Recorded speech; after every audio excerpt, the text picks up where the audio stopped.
So the wisdom faculty, how do we cultivate it? Yeah, so you have to, in a sense, wake it up. It's there. Like shake it. Everyone has it. But just like, if you go to the gym once a year, it doesn't do much for you. Why are you looking at me? I'm talking about myself. But if you go once a week, twice a week, every day, you're going to see results, right? You're going to see changes. So that's why in traditional spiritual practices, it's always a practice. In other words, it's always centered around a practice, because the practice is how you wake up that wisdom faculty. So the practice of waking up the wisdom faculty is introspection or self-inquiry. They're kind of similar words. Introspection means you're looking inward. You're turning the lamp of awareness inward instead of outward, which is where most of us are directed outwards. When we turn it inward, we're looking at our own thoughts, our own emotions, and observing them in a particular way.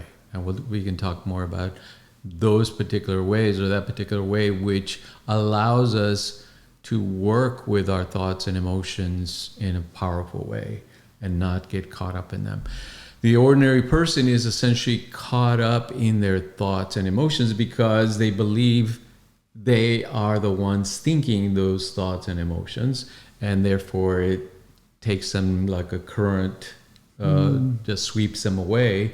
Whatever thoughts are arising, they believe, Like they drive their life, basically. That the thoughts are essentially dictating to them how they should feel, how successful they are, et cetera, et cetera. And so a traditional mindset, some people teach that, well, you go in and you change those thoughts and they change those beliefs.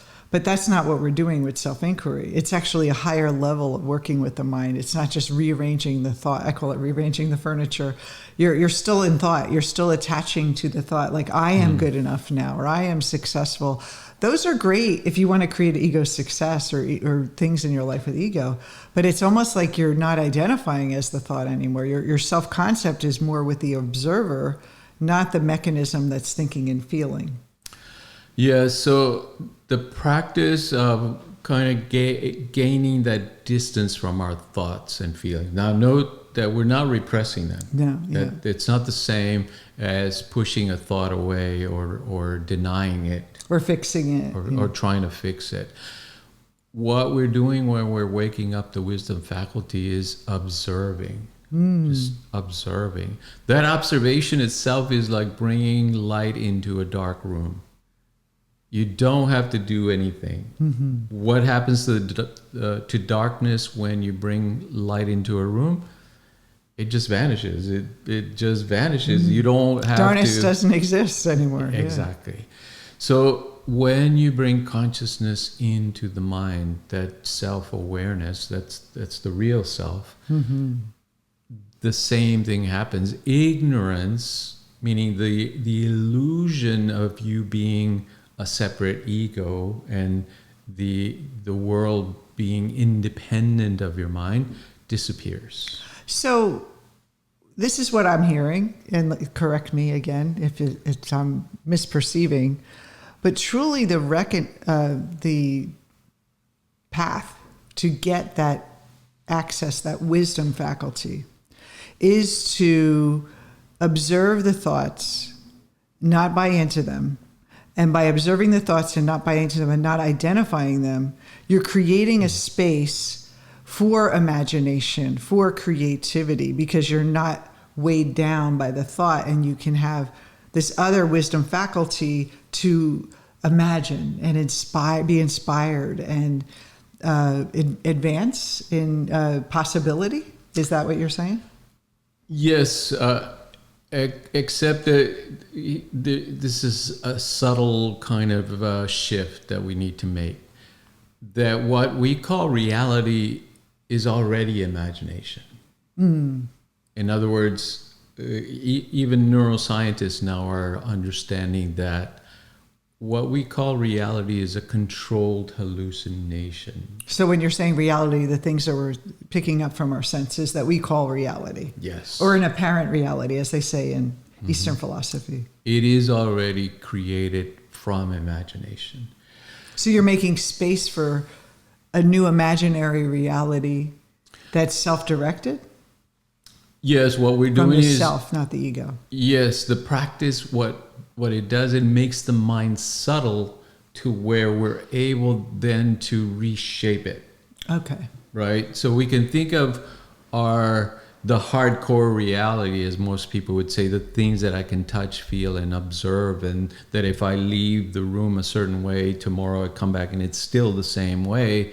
They say, well, that's reality, right? The physical reality that I'm observing, that is the true reality, they believe.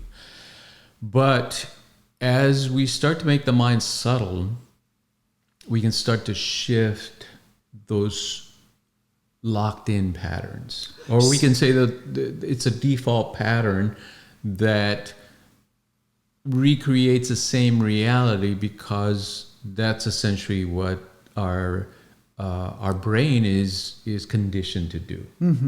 To recreate what it knows and what it learned from the past. That's why our everyday reality is very, it appears very consistent.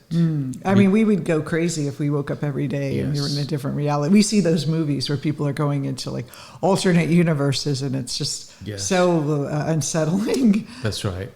And then what people call miracles are exception to those patterns, right? Those predictable patterns, because then things happen that, oh, I didn't expect that doesn't fit into my usual pattern of observing reality. So how is that different than reprogramming?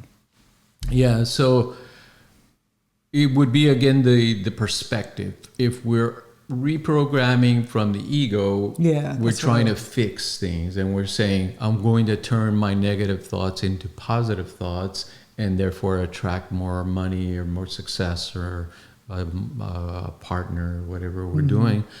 And that is coming from the limited mind, right? Because so you're still just kind of maybe shining up the ego a little bit, right? That's what we're doing with that. But what you're saying is that when we bring that awareness, we make the mind subtle, we're actually able to really, truly create something really new in our mind, and a new self-concept that's something that doesn't come from our past memory, like a new emergent self that is capable of more potential than just this old me, but just a shinier up version. Is that what you're saying?